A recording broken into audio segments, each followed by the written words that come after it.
Hello, this is Brian with the Bad Manners podcast. I'm reacting to a video by Sono about how school has set up Gen Z to fail. I have worked as an educator. I have my bachelor's in elementary and special education. So it'll be interesting to see what his perspective is. And as usual, all my commentary is raw. Let's get into it. Here's how we failed an entire generation by not teaching them relevant skills so they can't get good jobs. Schools are failing kids in every way possible. I mean, there can't be a bigger failure in our country than our school system. The very first lady that showed up talked about how we're not teaching them relevant skills, excuse me. That is true, but that's an indictment of how the education system is generally structured. There's a good argument to be made that K-12 education is extremely inappropriate for a significant portion of the population. There are some people for which even the post-8th grade education is a step too far, and they should begin to divert themselves into domains in which they're acquiring skills that'll be useful as an adult, that'll give them the ability to earn a living. The higher education or the collegiate level education was never meant to be accessed by everybody, and the fact the education system has been set up in such a way that everybody is practically pushed into college is only setting up wide swaths of the population for immediate failure. As for the failings of the education system beyond just that structuring, there are certainly many more reasons, but let's see if they hit on some of the ones I believe in. Research says Gen Z is the first generation to officially be dumber than the last. I failed one of my classes. The previous gentleman mentioned that this is the first generation to be dumber than the previous ones. There had been something called the Flynn effect, whereby each ensuing generation had been getting more intelligent, but now we're starting to see a decline. Part of the reason for that decline does have something to do with the education system. They have gotten away from traditional practices that we know work. For example, the way that literacy instruction occurs has been shifted to models that are plainly ineffective compared to those that used to be employed. In states like Mississippi, we have seen a return to more traditional reading instruction, and their performance is skyrocketed as a result. As an educator, one of the things as you go through a teacher preparation program, they always beat you over the head with the phrase research-based practice.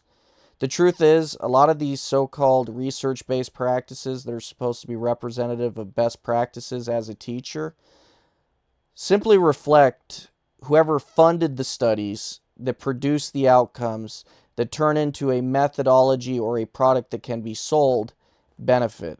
Because the education system in the United States is surrounded by far too many pet cottage industries in which there are tremendous amounts of money to be made with the supposed intent of benefiting the students, but it really does not accomplish any such end. That is one of the many, many problems. Of course, there's been a pervasive dumbing down of curriculum, but that to some extent is a result of general curriculum adoption, such as Common Core. Common Core is another one of those things that has undermined how things used to be taught.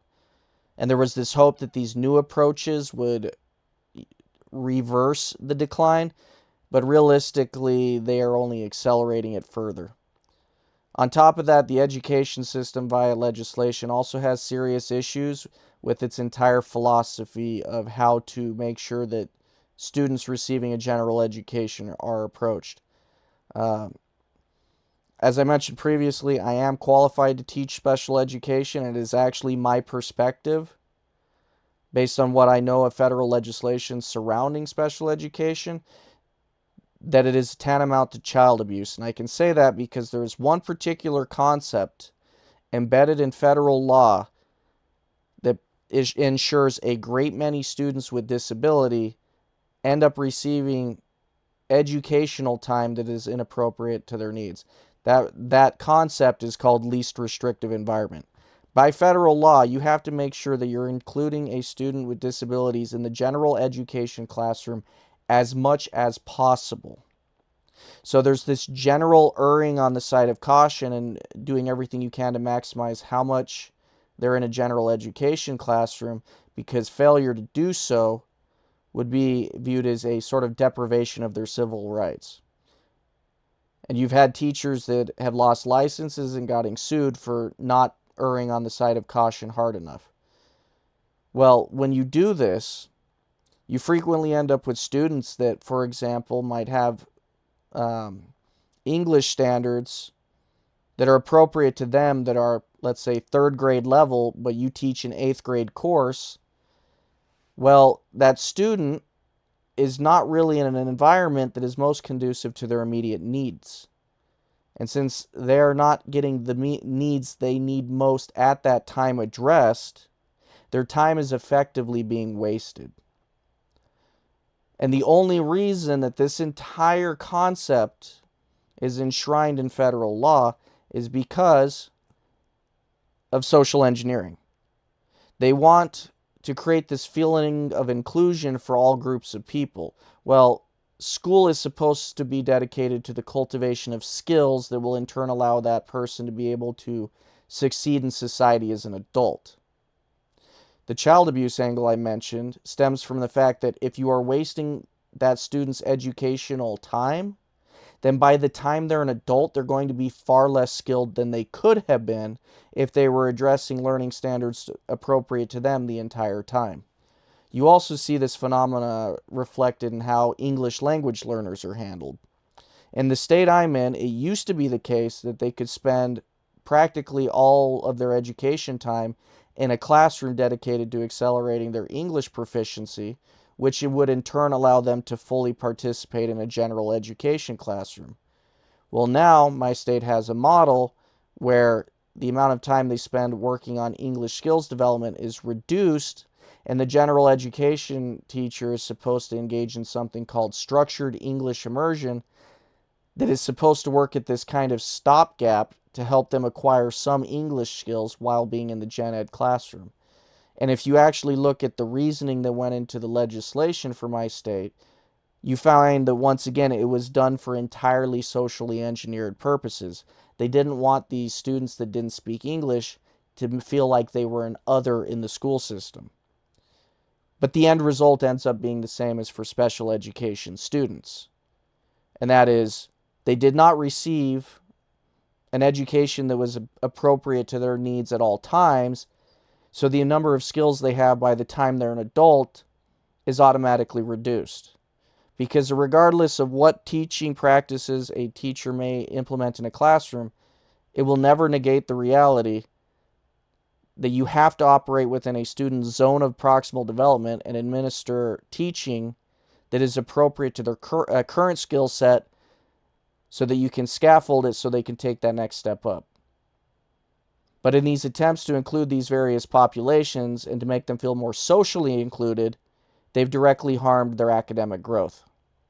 Never mind the effect that including these populations in a general education classroom will necessitate additional time investment from the teacher that will automatically come out of time that would otherwise be dedicated to the general education students. And at least for the current classrooms, there's never a shortage of gen ed students that are suffering as it is. So the entire model, from that perspective, it's not maximally beneficial to these populations they want to feel included. It's not maximally beneficial to the gen ed environment.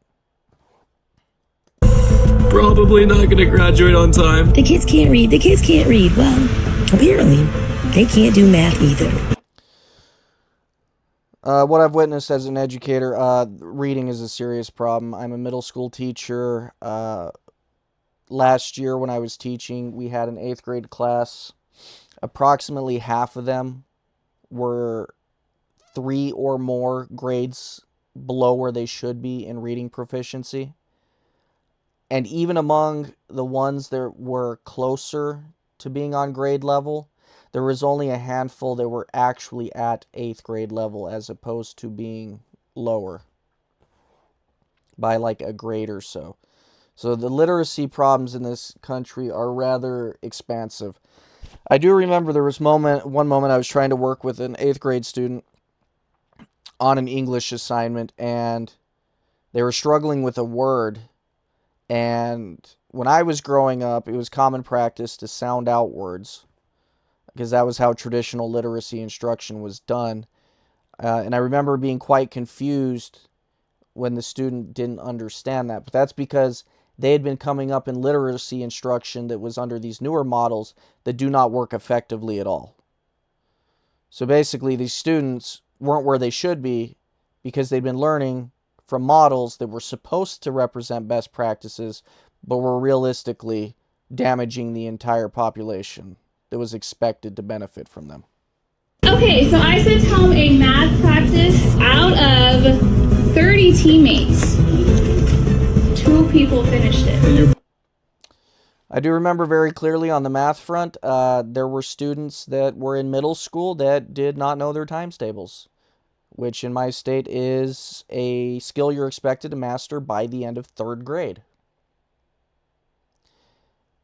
When you have a situation where students get passed on, and especially for math, if you have deficits in math skills that existed in previous years and you get passed on, there eventually comes a point where mathematics becomes almost inaccessible to you. You don't have enough of a foundation to build upon, so that when new skills do come down, you cannot engage in even the procedural side of mathematics, let alone more easily understand whatever abstract concept they're attempting to convey. But because education systems, due to things like the No Child Left Behind Act, really give a strong reason for teachers to just pass on students because retaining them proves too difficult, you end up with students that are hopelessly left behind.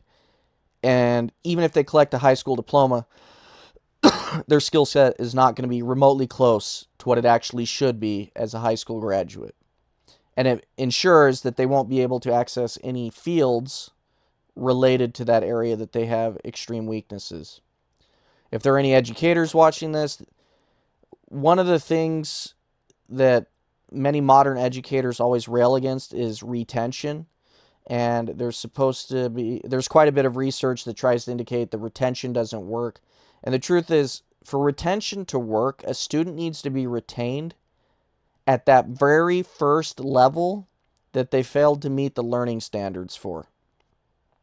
Because let's say, for example, they were a 3rd grader, they met all the 3rd grade learning standards, they moved to 4th grade, but they failed to meet those standards. Well, that's what's relevant to their zone of proximal development. That's what they need scaffolding, and that's the skills they are ready to learn, even if they failed the first time. So if you catch it there, they will get re-instructed on that, and they will be able to move forward. Part of the reason that retention has the negative reputation it does is if that 3rd grader makes it to 5th grade and you try to retain them, well, it's going to be ineffective because they were not retained at that point that is relevant to their needs. And given that just 1 year can create that gap that will in turn likely never be bridged unless the parent is invested enough to instruct themselves or to hire tutors or to engage in some kind of alternative instructional model at home, you end up with children that are just left behind in the education system. And teachers don't even have the freedom to address those standards a student needs from previous years because we have to teach grade level standards. And many schools have attempted to try to alleviate these problems by having something called RTI, or response to intervention. And it exists in this hope that you can address skill deficits the students have, but it makes up an extraordinarily small amount of instruction time within their larger day, and it's just not enough time to cover a year or years worth of skills that they're behind on. It is a very poor attempt to put a Band-Aid on a gaping wound. We just failed his exam again. Gen Z graduates at the top of their class are sending out hundreds of job applications, getting a full-time job, and still are not able to make enough to move out of their parents' house. I feel like nobody talks about the level of disappointment that a Gen Zer feels after having done everything right and still get nothing. I don't think this particular video is going to go into it, but labor market distortions that have greatly favored the outsourcing or offshoring of American jobs has a lot to do with the diminished possibilities that Gen Zers have now. To some extent, that's why you see this younger generation being sympathetic to leftist economic models. Because despite the fact that leftist economics inevitably result in increased human suffering once the extra money from the elites runs out, it's because they feel like they need to ensure their survival. And leftist economics at least attempt to strengthen social safety nets and ensure that there'll be resources available so they can continue to exist. So basically, they're grasping at straws because opportunities to elevate their own station are being denied to them. It doesn't help that they've come up in a system that has told them they need to do certain things, but those certain things are not resulting in outcomes that they've been told would be there waiting for them. They have been sold out by this country's elite. Every time you see worker visas for high-skilled jobs such as computer science going to people from other countries, that is an American that is not getting to express their skills or to participate in the system that is supposed to be for them, and they end up becoming hopeless and despondent, engaging in alternative behaviors that are probably self-destructive.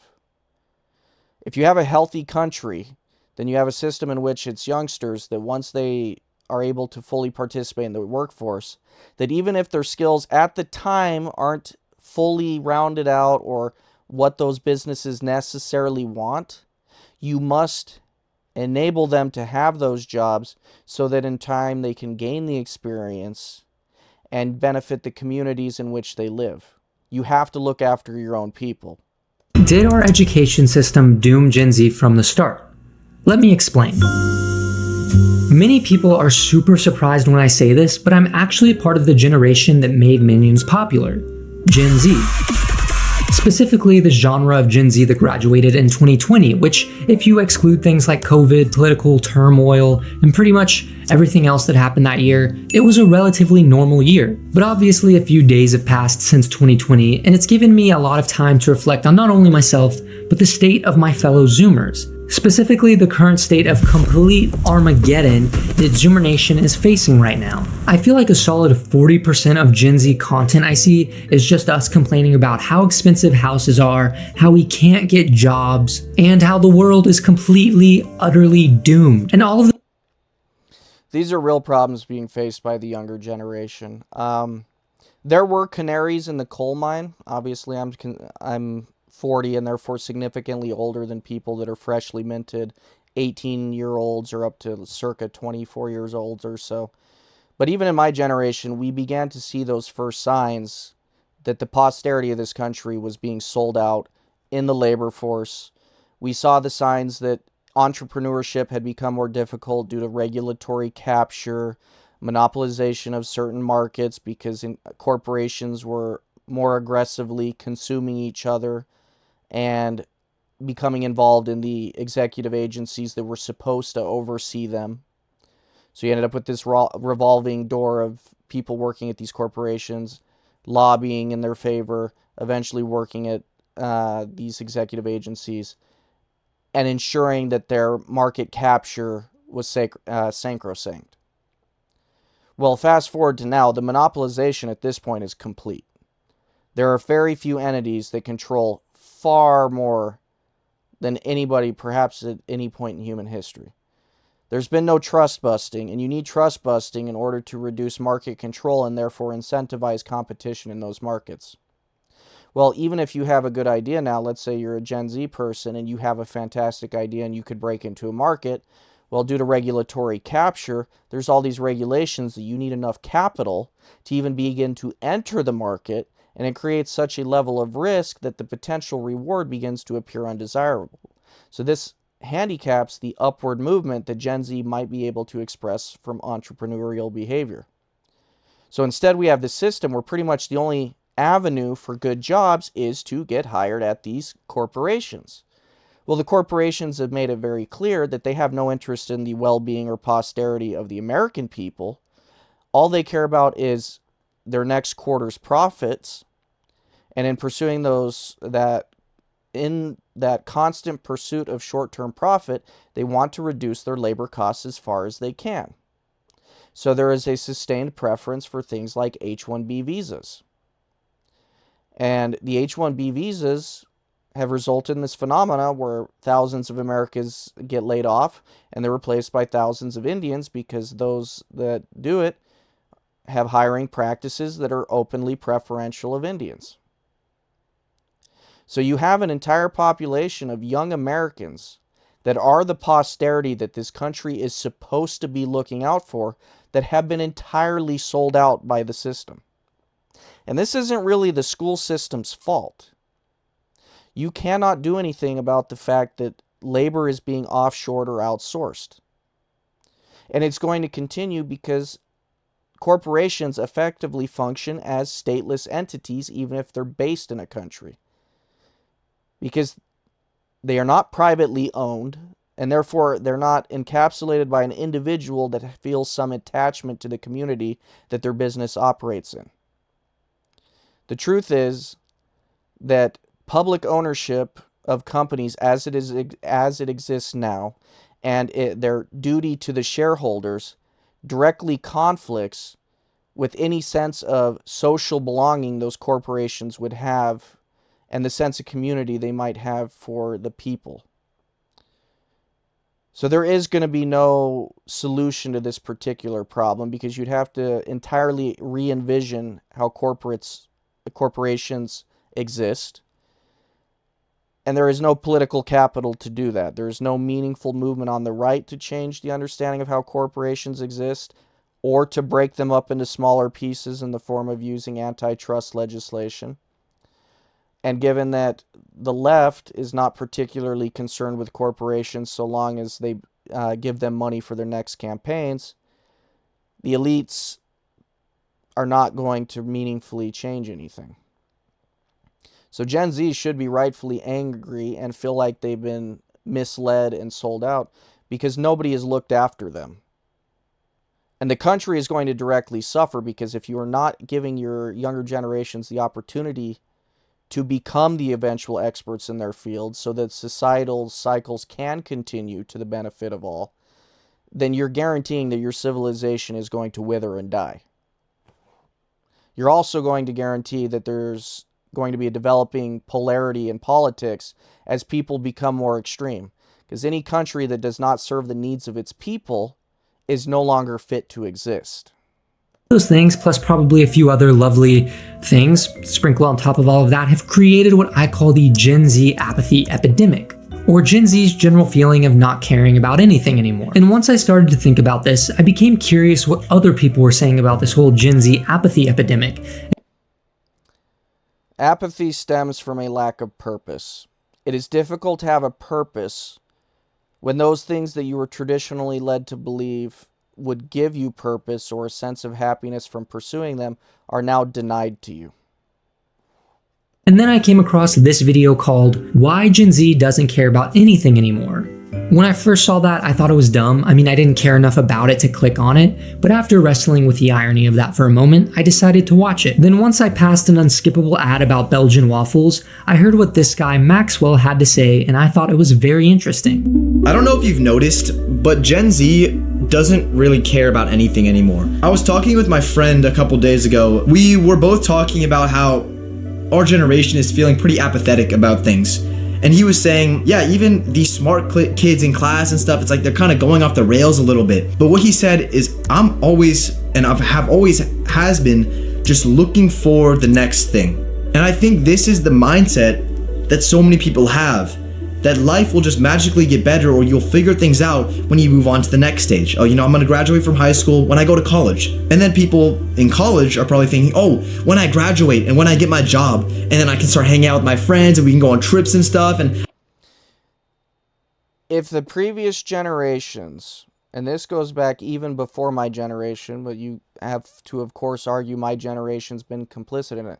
If they had been doing their duty to the ensuing generations and looking after the posterity of this country, they would have never allowed the practices that have occurred that have been handicapping the American future going back many decades. When this country began the process of allowing in tremendous numbers of migrants, it began to depress wages. Wages that were needed they were needed by those that were least inclined to success in the existing education systems. So your tradesmen, your more menial labor tasks. Because it used to be that even doing those kind of jobs, you could have a quite functional finances, you could have a family, you could still be successful with it. But that's because labor was more scarce. Well, you invite in millions of people that are low skills, the labor is no longer scarce. It depresses the value of that labor. And in turn, due to the increased number of people, inflation is going to incur because there's increased competition for the resources that do exist. So immediately, going back to at least the 60s, you've already set the precedent for why the younger generations are getting sold out. Because now, at a time when they're most vulnerable and they're not yet the most skilled, they don't have access to that work anymore because they're competing with tremendous numbers of foreign people. So the seeds of destruction were already sowed for the lowest rungs of civilization all the way back then. Well, traditional Americans then shifted to this narrative that, okay, acquire skills, go to college, get a degree, get a job in that area. Well, the creep has continued to the point that in the present day, it's not just the lowest rungs of society that would engage in manual labor, it's now the highest too. Their opportunities have been steadily taken from them, and the previous generations did not protect them because they wanted to profit in the short term.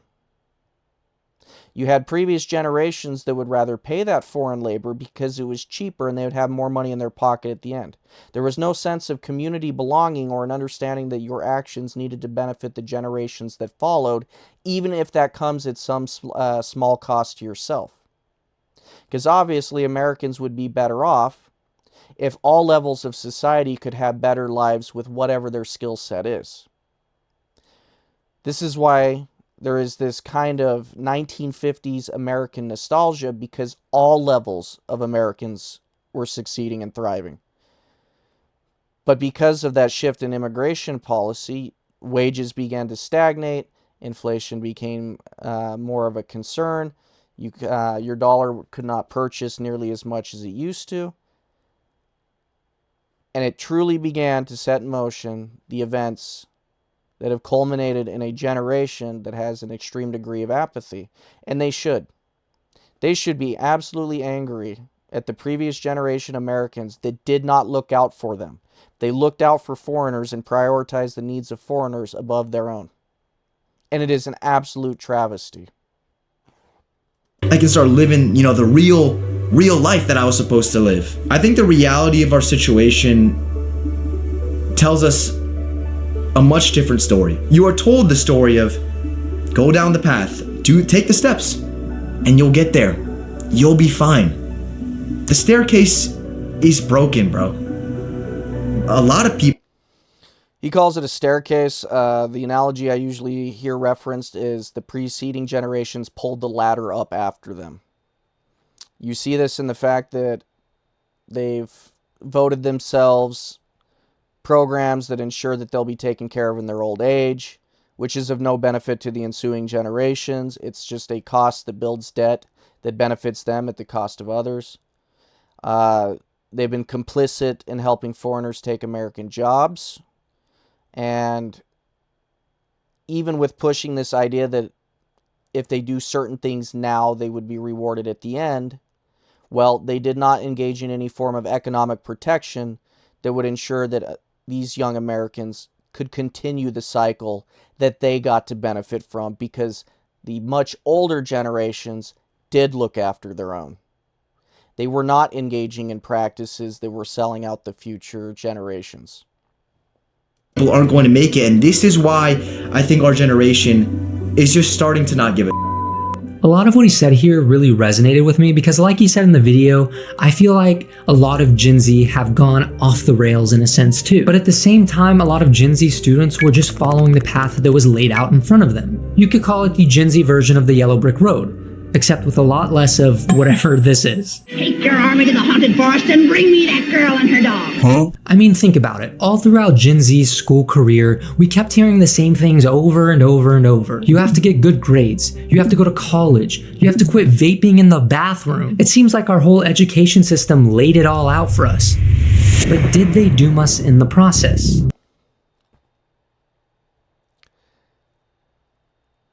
A question I'm going to ask before he even gets into this. When you have entire political institutions and your elected officials and the people that are supposed to be looking after the best interests of the country have ensured that you can be sold out, that you are not looked after, that foreigners are preferred, what can the education system reasonably do at that point? And the truth is, I don't believe there's anything meaningful that they could have done as teachers or anybody operating within the school system to actually stop this problem. And I'm firmly of the impression that I don't even think voting in a new set of politicians can actually undo the damage that's already been wrought.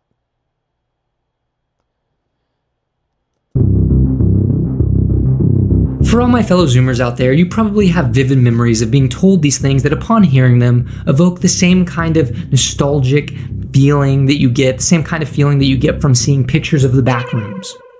Education is the path to stability. Good grades lead to good colleges lead to good jobs lead to good lives. Okay, earlier I mentioned I'm not sure what the education system would do. Colleges are certainly part of the problem.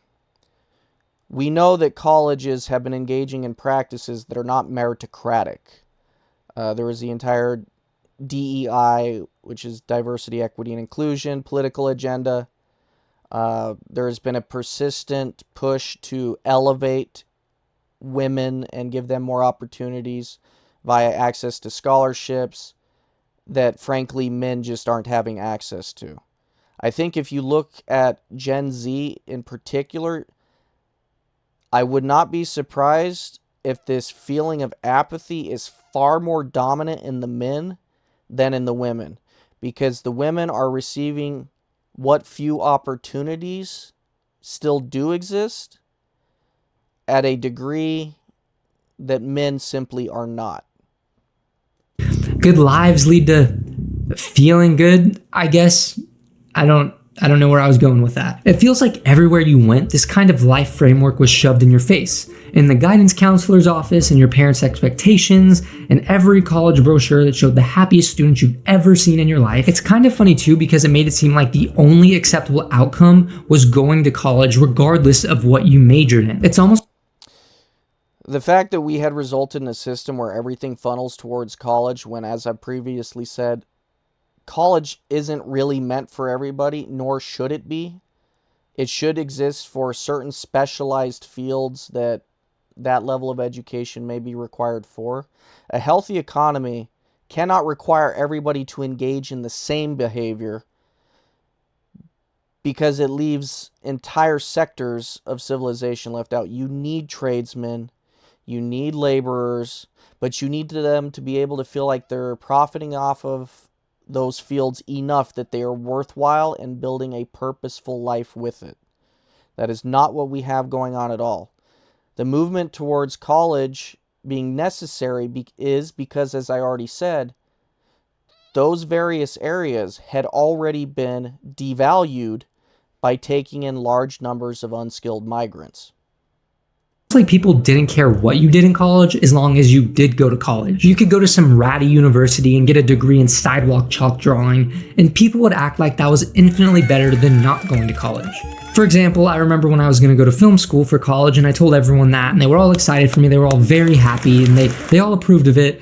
And then when I started to tell people that I was thinking about maybe not going to college, you would have thought I said the most vile thing any human has ever said, because people were so offended at that for some reason. One thing worth pointing out is the value of just having a college degree has declined because far more people have them now. And in far more people having something, the more common something is, the less its relative value is. It's one of the reasons that even people with degrees struggle to find work now. And you can even see that when somebody has a degree for the field they're applying for. I told them I wasn't going to college and they got offended. Even though honestly a film school degree probably wouldn't do much for me, people still wanted me to go. To be fair though, I don't really blame people for saying this because for decades, for a whole lot of decades, this kind of framework was pretty much true. There's actually data that backs up this kind of thinking. College graduates earned more, had lower unemployment, and they lived longer. And because of that, it seems like the default mode of living became... They hadn't been sold out by the system yet. So people in my generation, that could generally be more true for because the level of systemic sellout wasn't at its peak yet. But if you're Gen Z, you've been sold out already. Those glory days, you never even got to experience them. To tell students to follow the same path because it seemed like the most logical thing to do. By 2010, over 70% of high school graduates were heading to some form of higher education. So at that point... Just a side note, but I want to point it out, when I first went to college in the early 2000s, it was far more difficult than what I experienced in the 2020s when I returned. Higher education has been dumbed down, but it probably is needed to be dumbed down because there's this expectation that everybody goes to college now. It's one of the reasons you see things like remedial reading courses at the college level. Obviously, they should not exist. It appeared like we were heading in a really good direction to make more money, to live longer, and to be happier. But now it seems like that may have been a mistake. We kept hearing these messages over and over, but as Gen Z began to enter adulthood, we started to see that something wasn't quite right about this. We were starting to see that the path we were promised wasn't quite the same path that we were on. It's like that same kind of thing when you have a friend that says they want to hang out with you, but they don't have a car, so you have to go pick them up, and then when you pick him up and you ask him what he wants to do, he says he wants to go to Whataburger first. So you drive him to Whataburger to get food, then after that he asks you to take him back home because all he wanted to do was have someone take him to Whataburger. You thought you were going to hang out with a friend, but that wasn't quite the adventure you were going on. Now was it? It was not the adventure at all. The Burning Glass Institute found that more than half of recent college graduates are underemployed within a year of graduation, meaning that is a recipe for civilizational collapse. And it creates a self-fulfilling prophecy because now that you have these people that are newly minted graduates that are presumed to have at least a certain skill set, even if it's only at the lower levels because they haven't yet got to acquire experience. If they cannot get hired in those fields to acquire that experience, then they are never going to progress in those domains. But when a business is going to claim that Americans can't do it and they hire foreigners, and this is never minding the fact that the foreigners are of dubious accreditation and skills themselves, when that foreigner is hired, that entire possibility for that American disappears. And they stagnate. Well, the future of this country is not at all dependent on that foreigner. The foreigner is engaged in treating American business as a sort of economic zone that's to be used to extract wealth from, and that wealth very often ends up in a different country. Well, that American is not getting to generate that wealth. They're not getting to set themselves up in a situation where they can pass on their bloodline more comfortably. And therefore, the country is immediately set on a path where it is going to be less skilled. It is going to reproduce less. And the moral character of the people will decline because they can't acquire work.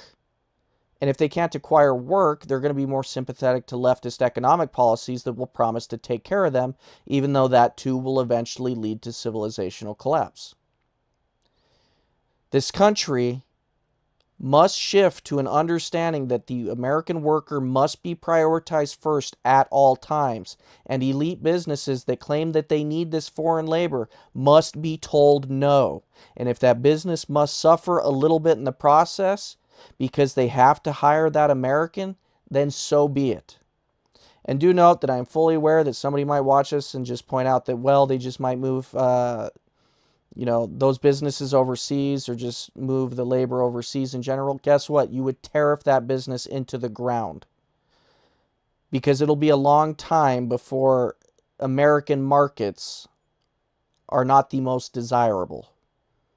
So you need to leverage the attractiveness of the American markets and being able to access American markets and profit from it in such a way that maximally benefits the American worker.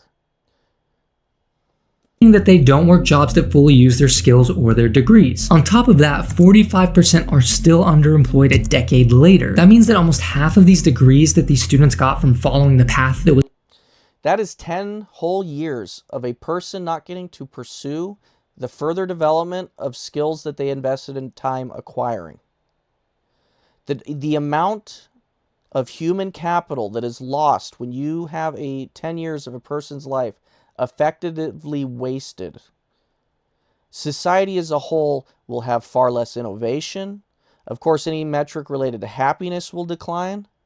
Any of the wealth that they would have generated from the work they do or the innovation that they take part in will never come to exist. And there is nothing positive to be said about these circumstances. Gen Z, if they wanted to burn the existing system to the ground, they would have good cause for doing so. Laid out for them were useless. The Federal Reserve Bank of New York reported that unemployment for young college graduates hit 5.7% by late 2025, and that's for people with degrees. But what about the unemployment rates for people who don't have degrees? Well, it's about the same. So it seems like the gap between not having a degree and having a degree is getting smaller and smaller. In fact, as of 2024, as I said, it used to just be the lower level jobs that Americans had been sold out of. And that started, as I mentioned, in the mid-1960s, and it continued on for several decades. In that time frame, that's when the whole message you needed to go to college really sprang up, and yes, Americans pursued it aggressively, and they benefited from it because it hadn't come to the higher levels of education yet. Well, here we are now, where it has come for the higher levels too. Now we're this global economy where you have to be globally competitive. And these elite corporations or elite financial controllers are going for whoever is the cheapest that can do the job. It is the expectation that the American quality of life will decrease because they're supposed to compete with foreign labor. And there is no way to reconcile this without profound societal change. 40% of recent graduates were working jobs that don't require a degree at all. 40%, that's 4 in 10. That's 400 out of 1,000. It's 4 million out of 10 million, I think. And for me, when I look at it like that, it seems like 40% of these students wasted a lot of time and money on a degree that's essentially pointless. It's not just that the degree is pointless. They did effectively waste their time because the plain truth is, in all this outsourcing of foreign labor, these various ethnic groups benefiting from it are looking out for their own. They are not looking out for any American graduate or anything like that. They're not operating on a meritocratic basis where even if you are extraordinarily skilled coming out of college and you are a true savant in your field, it doesn't matter because they're looking after their own ethnic groups or in-group preferences. So Americans are being asked to compete globally, and we have a long tradition of favoring meritocracy and competency, but we're being asked to compete globally against groups that do not factor that into their equations at all. They want to maximally enrich their groups because it is natural for humans to demonstrate an in-group preference. And this in turn creates an entire system that is rigged strongly against Americans because they will be told that they need to act meritocratic and hire those outsiders that might, and I emphasize might, be more skilled because, like I said, they're typically fraudulent and do not possess the skills they claim to do. And in so doing, they're selling out their own posterity. I mean, one second you could be in Princeton studying something like astrophysics. I don't even know if they have that, but let's just roll with it. Then you graduate and end up working at Dunder Mifflin selling paper and getting pranked. And we haven't even gone over the cost of living yet. To afford the median priced home in America, you need to earn $112,000 a year. The easiest way you could ever solve the housing cost issue is if you deported everyone that's not supposed to be here because they're here illegally, but also pursue an aggressive campaign of denaturalization of people who fraudulently acquired citizenship or have committed crimes while being a citizen, and you severely limit the number of people that can come here on work visas or other things that enable a sort of legal residence. You have to reduce the demand. If you reduce the demand, then all of those resources are going to become considerably cheaper. But getting rid of all of these foreign populations would also increase the value of the labor of all of these young Americans. So it would allow them to acquire resources more easily because they're cheaper, but the value of their labor would also increase. And I don't want to hear about how corporations would just outsource their labor. So long as, though, as I mentioned previously, so long as the American markets remain so desirable, you can absolutely find ways to kneecap the corporations to such a degree that they have to find a way to operate in the interest of the American people. Or if they can't, you just make sure that regulations in their areas are reduced to such an extent that people can more easily produce competition against them. And what's the median US income, you may be asking? Well, it's about $87,000 a year, which I am no math scientist at all, but it seems like there's a bit of a discrepancy between those numbers. No one talks about how millennials and Gen Zs can't afford homes, yet generations before didn't have European vacation, streaming services, nails every month, concerts, lattes, appointments, wardrobe, cosmetics, and dinner every single week. This is the biggest misconception plaguing the people under 40 in this country. The reason they can't afford homes is because homes in the past 5 years went from $250,000 to $420,000. In 2019, you only needed $50,000 in salary to qualify. Now, in most cases, you need $120,000. There are certain practices, such as private equity firms investing in property, that should be banned outright. Alternatively to that, the only thing you can really try to engineer is make homesteading far more accessible for Americans so that they can effectively create their own home and therefore come into ownership of the property the home is on. But the current system is in no way sustainable. Furthermore, foreigners shouldn't be able to acquire American homes. You got to think about the average millennial and Gen Zer. They have $60,000 of student loan debt, car and credit cards, and they're trying to save $60,000 more for a down payment on a house. That is a huge feat for someone making $58,000 a year with these high rent prices and high grocery prices. So even if they took out all this fund and saved $10,000 a year, it would still take them 12 years to pay off that debt and save for a house. Only 27% of Gen Z owns a home, and when baby boomers were the same age, it was over 40%. The baby boomers had the fortune of coming up in a time where the lower rungs of society could still achieve a good level of living because they weren't inundated with foreigners of low skills taking the other low-skilled jobs. Because if you're in a situation where the lowest skilled people can have a reasonable degree of success in society, then it's going to kind of trickle upward, because if the lowest ones are doing well, the ones that are higher up are obviously going to be doing wonderfully. So they got to benefit from a system that had been produced by people that had looked out for their posterity. It's the baby boomers that began the process of selling out the posterity of this country. Meanwhile, student loan debt has tripled since 2007, and it now exceeds $1.7 trillion. The fact we live in a country that allows 18-year-olds to take on exorbitant amounts of debt that is not dischargeable in bankruptcy, debt that will continue to grow ad infinitum, is so morally and ethically disgusting that I think if you went back in time 100 years and told previous generations of Americans about this practice, they would have hanged everyone that allowed it.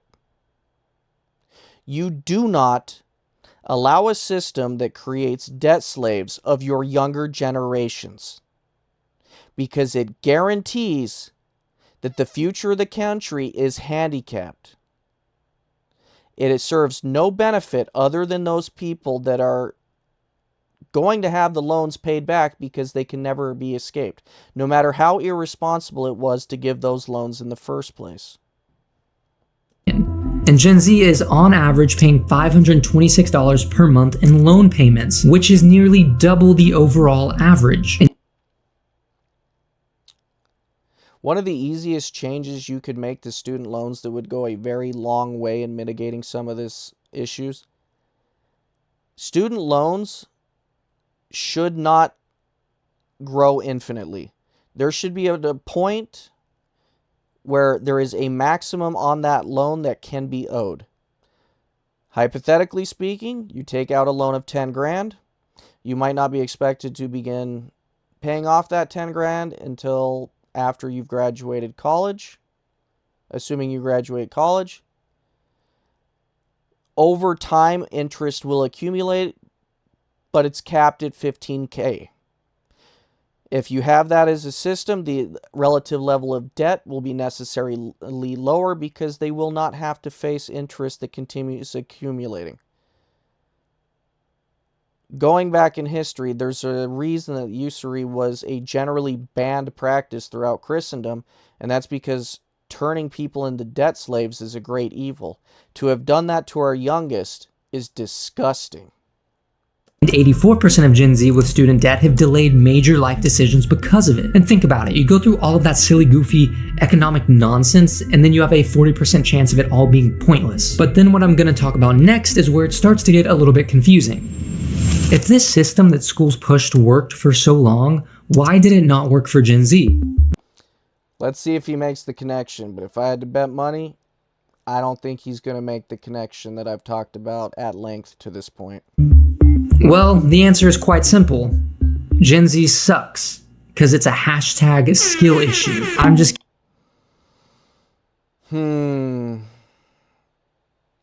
Obviously, from the reversing of the Flynn effect, we do know that the generation is dumber, but that by itself is not a sufficient explanation. So let's see if he manages to get it. Kidding, okay?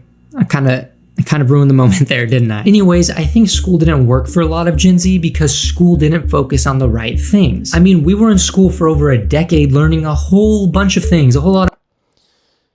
I fully believe he's already off base because even when students are funneled into those areas which are presumably high need, high demand, they're finding that their opportunities are practically non-existent. Look at, for example, computer science majors. There's a lot of people that graduate with that degree in the United States that simply cannot find work because those jobs that do exist are getting posted with expectations and requirements that they cannot possibly meet as a fresh grad, and then go in turn end up claiming that they need an H-1B visa holder to acquire that job. So no, if it's not working for those individuals that are actually in fully needed areas, then it's an indicator that it's not the education system's fault. It is a far broader social issue that is related to how the entire labor force of the United States is being treated by financial interests. Of different random things. Not how to do taxes, but random things. They told us to memorize this. They gave us a test on Friday. They gave us a multiple choice. They told us to show our work. But what did it... Multiple choice does cripple critical thinking, but even despite recognizing that reality, it's not... None of these are the real reason why Gen Z graduates are struggling to meaningfully access the labor force. Actually prepare us to do. You may be surprised to hear this, but it certainly did not teach us how to do taxes, or really manage money at all in general. Most students graduate without understanding compound interest, credit scores, or how taxes even work. I don't even know who a tax is. School? A lot of that stuff can be laid at the feet of parents. As an educator, one of the things that I can immediately point out is the number of parents I had that were very invested in their students' learning and that they were employing practices at home that continued the learning process or that made it very clear to the child how mandatory it was extraordinarily low.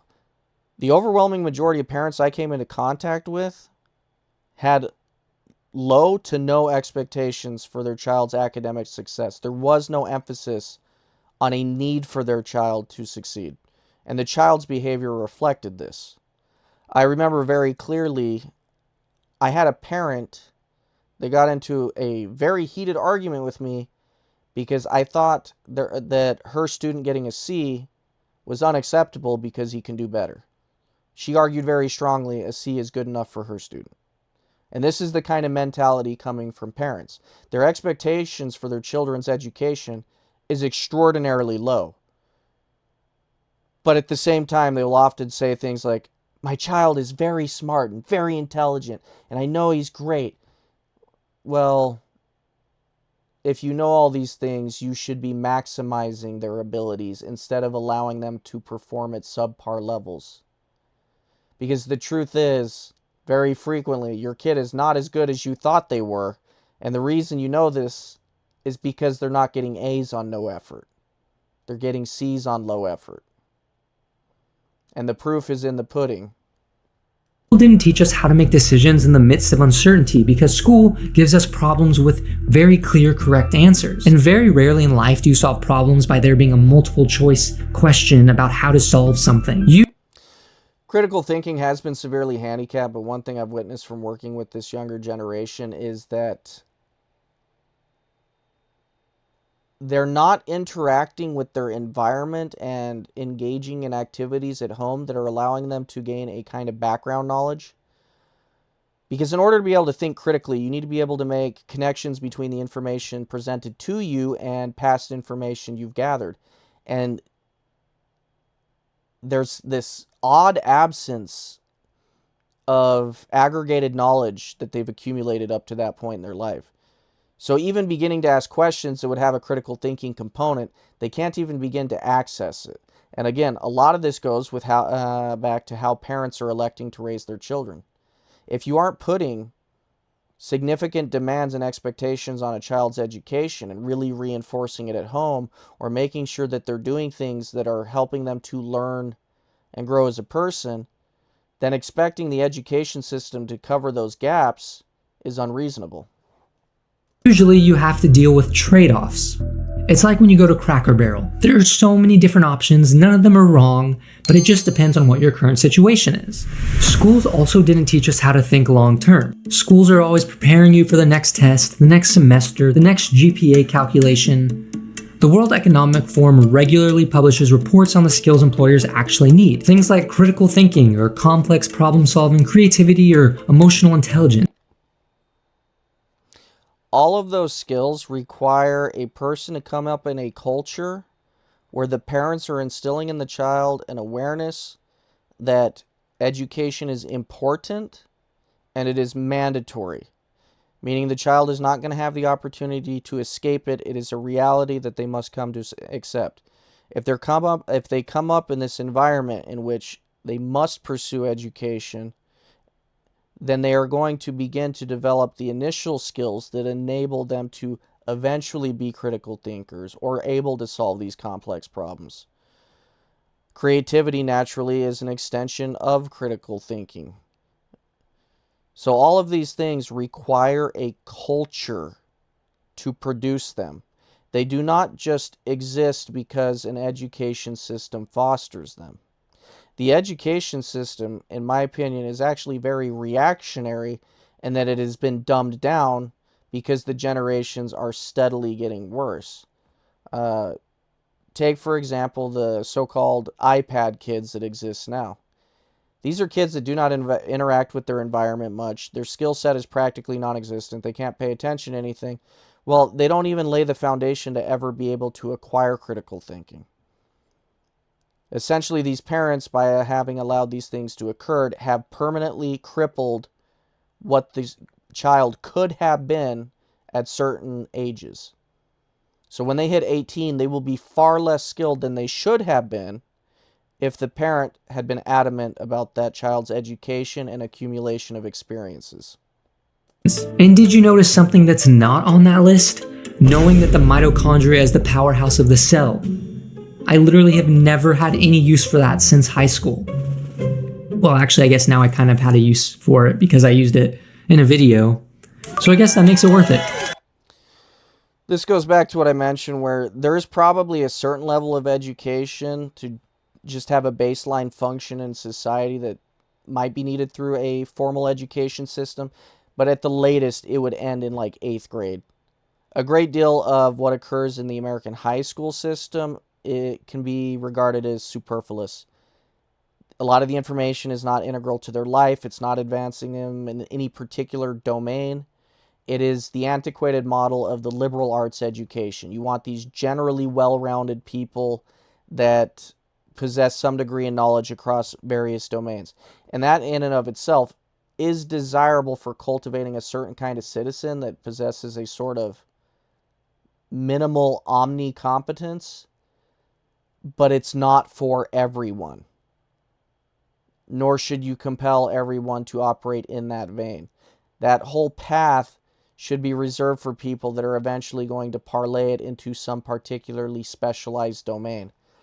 So he used the example of, the mitochondria being the powerhouse of the cell. That baseline of knowledge could begin to direct that person, if they have sufficient interest, into being a biologist or something similar. But the general education approach to such an advanced age as 18 years old is excessive. So that does need to be re-envisioned. Kind of. Here's one of the dumbest things about this whole school situation, though. Researchers have found that rote memorization, which that is the foundation of standardized testing, is actually less effective for long-term retention than active problem solving. The thing that schools reward the most is the thing that helps you the least. There is some degree of rote memorization that is necessary to lay a foundation so that you have a certain set of information from which you can attempt to solve problems. From the perspective of mathematics, it's why you have procedural mathematics, which is more the number crunching side of things, and then you have the conceptual mathematics, where it's the concepts you'll employ to solve the problems. There is a need for both, and the education system is leaning too heavily into rote memorization, but that's because of the fact that the federal government has taken away from educators the ability to educate as they see fit. Teachers need to teach towards these standardized tests because it's demanded of them. It has nothing to do with whether we desire it. It simply must be done. In fact, it's a great argument for why the Federal Department of Education needs to be shut down. It's kind of funny how that works, isn't it? I love rote memorization and learning. I was just reading this opinion piece. Do students still need to learn geography? And in it, they talk about how there's been a pushback against certain rote learning because they think it's too simple and old-fashioned. Rote learning is so important for making these basic mental models or building blocks. This is the foundation I just mentioned. It's the basic aspects of information that are needed to be able to begin to solve problems using said information. Base to build off of as you move forward in deeper and deeper understanding or more complex tasks. It makes the cognitive load so much lower when you're asking them to do complex activities. And really, at the end of the day, it's not even just about the content they teach, but it's the structure in which they teach. Schools train you how to wait for instructions, ask permission before doing something, avoid mistakes at all costs, and complete assignments with clear rubrics. Except the thing is, in real life, you're rewarded for things like taking initiative, deciding without all of the information, learning from failure, navigating problems that have no rubric at all. School taught students how to pass tests, not how to make sense out of ambiguous and confusing situations. School didn't teach us how to build a life. And here's something that is absolutely wild about all of this to me. GPAs have actually started going up over the last few decades, but students haven't been getting smarter. This is the dumbing down of the school system I've referenced. The truth is, if you were holding students to the much older educational standards of from decades long past, you would quickly see that the human capital is lower now than what it was then, because the people now are just far less capable. And that capability's decline, again, heavily related to the parenting. That is the first vector you have to look at. The second vector, of course, I discussed the adoption of teaching practices that are just plainly less effective than what used to occur. particularly in the domain of English instruction.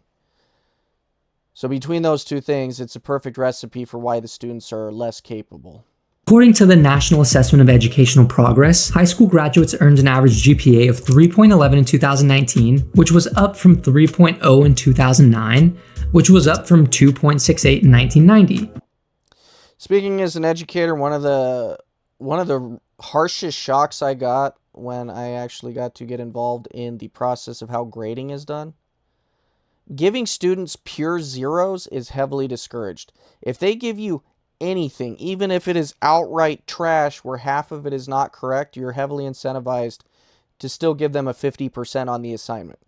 And this serves to greatly inflate grades, because when I was in school in the early 90s, if you got a 0, it pulled your grade way down, and your grade took a lot more effort to pull back up. But when you can get 50s on just trying a single problem on a worksheet that has many problems, and you don't even get that problem right, it distorts the entire grading system. So yes, GPAs are absolutely inflated. For 30 years, we saw a consistent trend of growth. And if you're like me, your first thoughts would be that either the students got smarter or the way we taught got better. Then logically, if students' GPAs were going up on average, then their test scores should be too, right? No.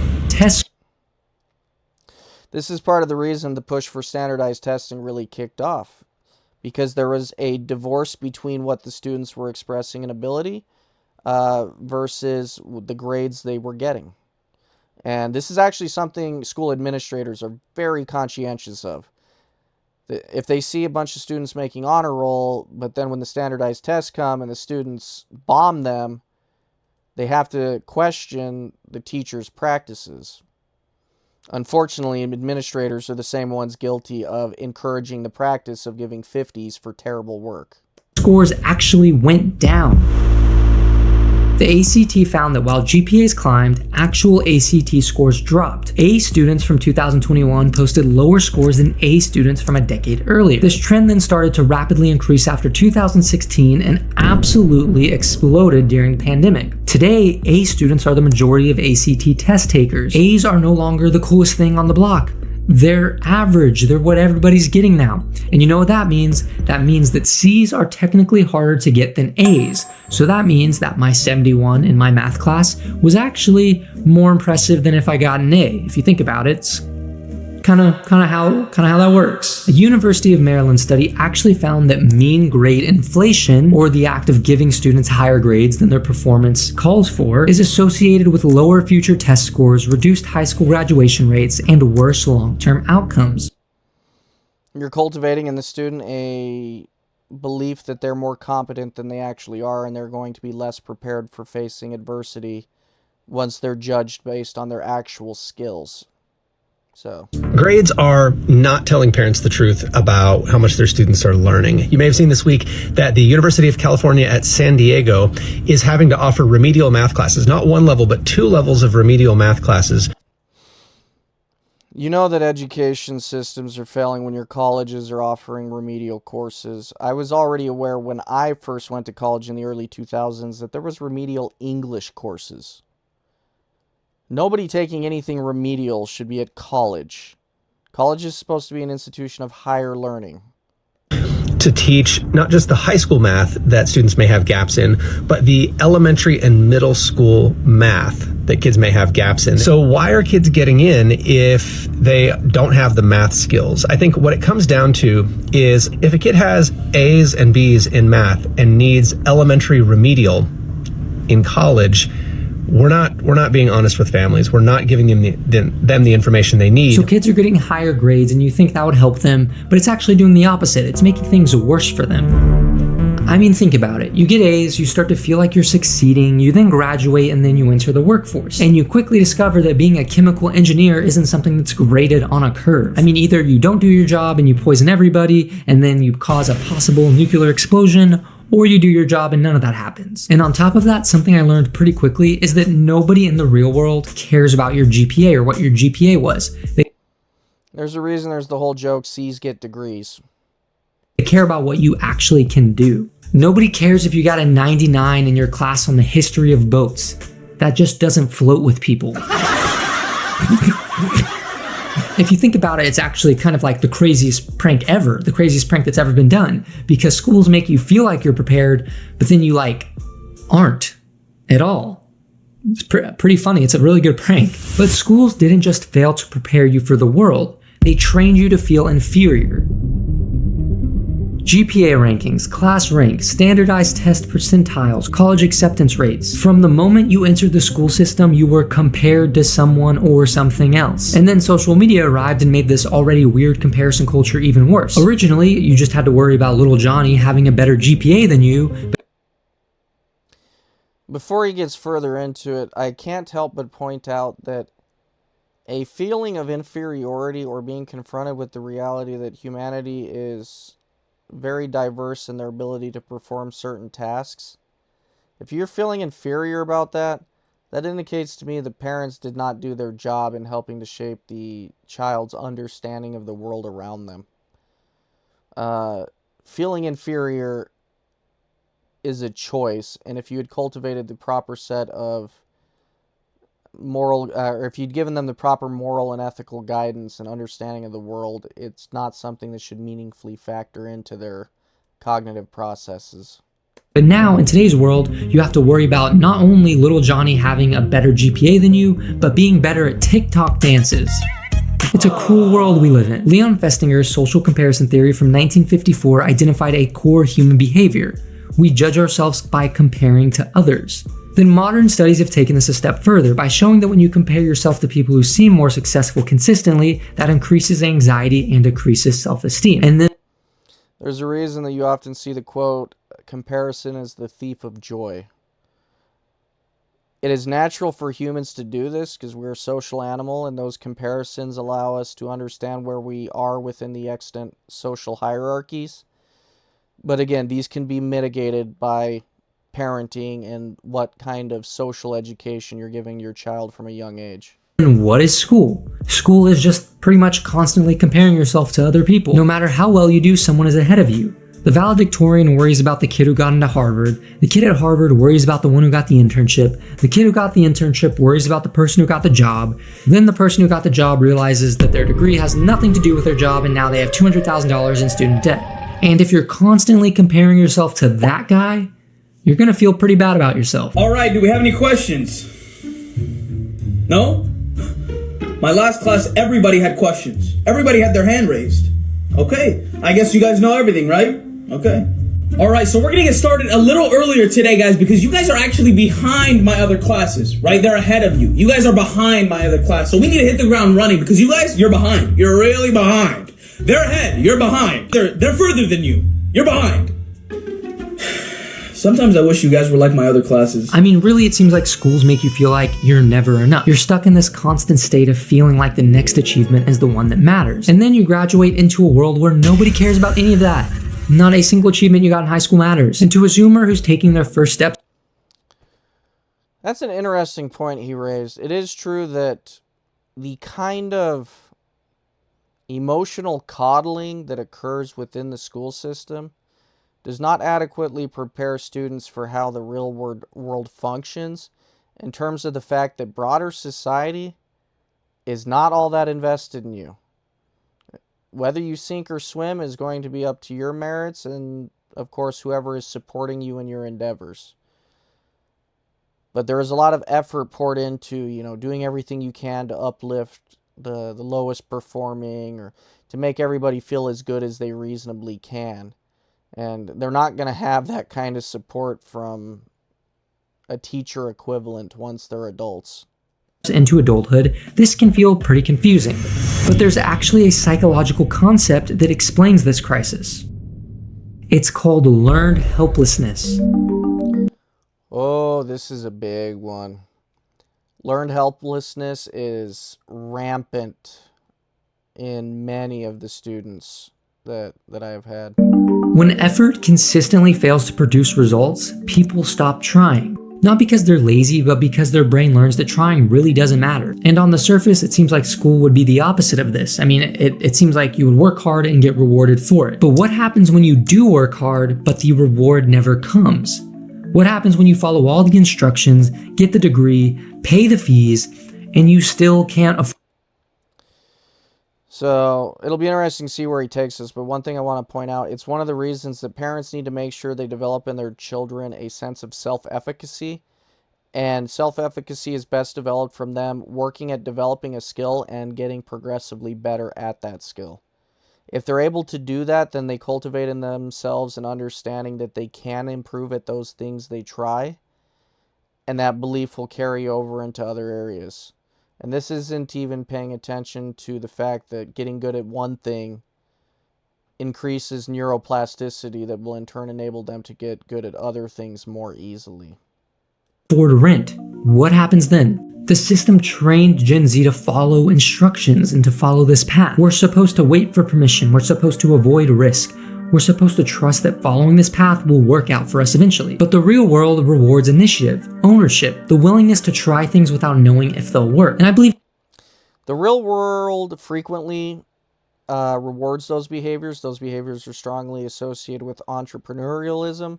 As I mentioned previously in the video, the current economic structure of the United States greatly discourages entrepreneurialism. It's one of the reasons that it's been mostly funneled into tech sectors, because we have extreme monopolization of various markets, and those markets have undergone regulatory capture to where even if you wanted to exhibit those behaviors, now you would need significant capital to be able to comply with the regulations for those markets that you're trying to enter. So he is correct that society does value those things, but a society that isn't structured to properly allow that natural impulse to flourish is one that is going to funnel everyone into corporate type behaviors, which are more reminiscent of the behaviors expected in school. That all of this created a gap between what we're taught and what the reality of the world is. And in this gap, it started to fill up with this general sense of hopelessness. But how do we fix this? Before getting too much into that, I do want to clarify something. This isn't supposed to be a video about how education is worthless, or how teachers are bad at doing their jobs, or how we should burn down the whole system like it's just a worthless piece of something that's worthless. I like to think that most teachers are doing their best inside of this system that they didn't create and cannot change themselves. I do believe that education genuinely still does matter. The ability to read critically, to think logically, and to communicate clearly. I believe all of these things are essential to functioning in society. So I don't think that the problem is that school is useless, but I think the problem is that schools didn't adapt. It kept preparing students for a 1995 world instead of the modern world that we live in. It kept promising stability while stability was just casually running away. I already talked about it at length, but all that really happened was what happened to the lower skilled labor force has begun to happen to the more high-end skilled labor force. It's the posterity of this country having been sold out for a increase in profit margins at the absolute highest levels. They kept measuring the wrong things while the important things went unmeasured. But even if you started developing a system that would push people more towards those behaviors that he's outlined as desirable, it would not change this fundamental underlying issue that the system has. So let's see whether any of the things he proposes actually could work to rectify that fundamental issue. there is hope.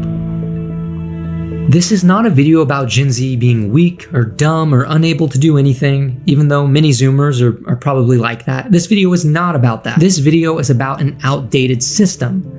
A system designed for an era that doesn't exist anymore. Honestly, I would say most skills you need in the real world now can be learned outside of school. Learning isn't just one single path you can take now. I mean, we have access to...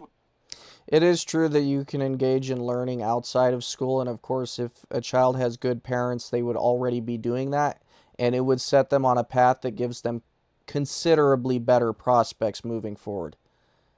My issue is that even for those individuals that get set up for that improved chance of success, they are operating within a system in which they've been sold out.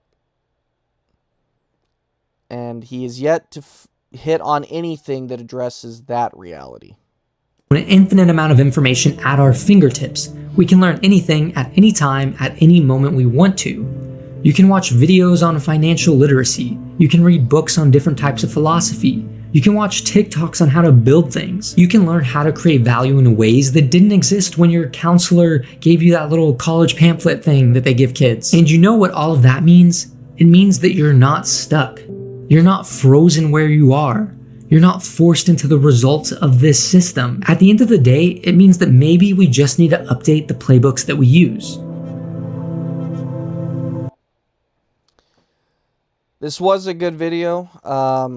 Please give him a like, follow, subscribe if you liked his video. I know that he makes other videos related to this general theme of the education system, Gen Z, etc. Definitely support his work. It is worthwhile, and he deserves more credit for the work he's doing. My final thoughts on it are, you're pretty much, by only trying to just revamp the education system, to me, it smacks of the band continuing to play as the Titanic sinks. The scope and scale of the problem that is really undermining the prospects for Gen Z is well beyond the education system itself. Some of it is cultural rot stemming directly from the parents. Some of it is within the education system itself. But a lot of it has to do with the fact that in order for a person to want to work and maximize their prospects, they have to feel like the potential reward waiting at the end is worth it. And because of the previous generation selling out the posterity of this country, there's little reason to believe that the work and they put in is going to generate the resources to enjoy as much as the previous generations did. So right there, that's already a discouraging factor. But they're also expected to operate within an economic system that has prioritized outside groups over giving them an opportunity.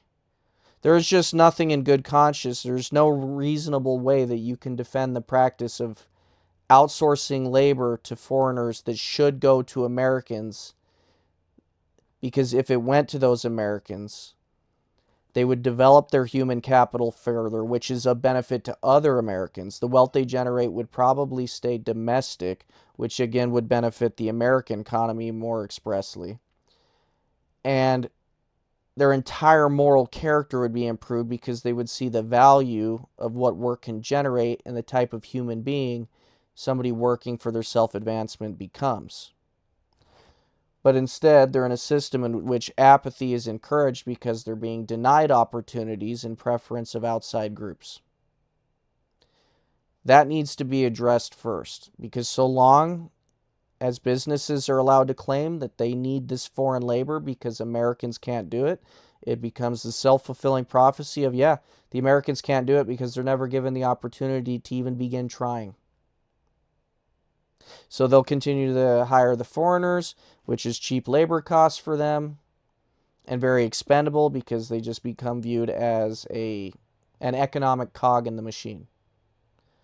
If you are interested in the success of Gen Z, because they are the posterity of this country, and eventually they will pass that on to future generations that will be around when I no longer am, then you need to make sure you're producing policies that maximize their opportunities. And the previous generations, going back to the 1960s, have absolutely failed to look after American posterity. And we can safely say this because this was the greatest country on earth at the end of World War II.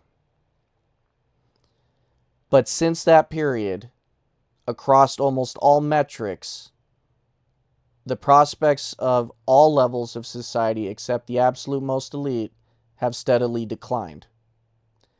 The national debt has risen. Inflation has been extraordinarily aggressive. Wage growth is stagnant for the most part. and resources are becoming ever more scarce. So there is a lot of reason to believe that if Gen Z decided to burn the system to the ground, it would be a natural consequence of them coming up within a system that has not looked after them at all. And there doesn't even seem to be the political capital needed to solve it by purely democratic means. Both political parties in the United States are doing their absolute best to look after anything but the future generations of the United States, because they are satisfying immediate needs. Whether it being helping GDP grow by a tiny fraction and helping shareholders get just a little bit more profit because these corporations hire foreign labor, or if it's simply because they're trying to import ever larger numbers of people that will further suppress the value of labor in this country. And these are problems that are going to have to be solved. Otherwise, the apathy that this generation's expressing may result in the cessation of bloodlines that could have been continued if they had just been looked after by their forebears. But that's just my thoughts. If you liked anything I had to say, like, comment, follow, subscribe. If you disagree with me, definitely give me a comment. I always like to learn from different perspectives. Have a good night.